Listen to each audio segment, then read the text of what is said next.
Francis. Cardinals today revealing plans for the funeral of the man affectionately known as the People's Pope. Pope Francis will be laid to rest on Saturday after lying in state at St. Peter's Basilica beginning tomorrow.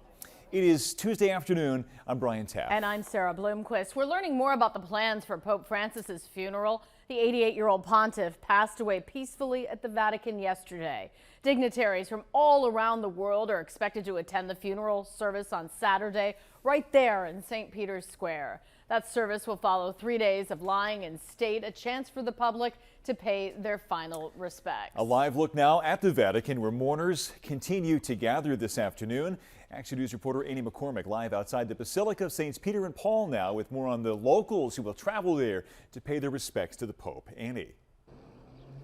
Yeah, Brian, there's a group that was organized by the Archdiocese of Philadelphia headed to Rome tomorrow. They already had a pre-planned trip, and that's what so many people headed this week. They already had plans to be there for the canonization of a saint, and then the Pope passed away.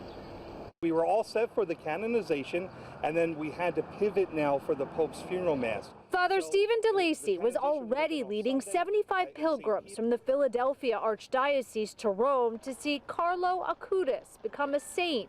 Archbishop Nelson Perez also slated to meet the group this week. Now, what a wonderful opportunity, and a great opportunity for us to show our respects for the Pope.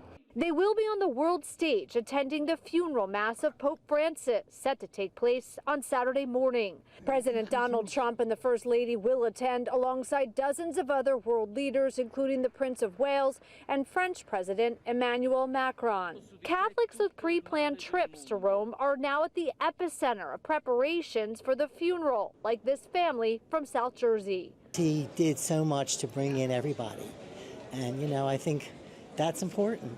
You have to have it for everybody. It's not just for, a few people. Everyone. We're all created to be, God's children. This as we are learning about the pontiff's final hours. According to the Vatican, he thanked his nurse for urging him to be among the masses on Easter, had a quiet dinner, then died around dawn. For those who can't make it to Rome, they will honor the Pope stateside. It would be a blessing to go to Rome and a good opportunity to be there.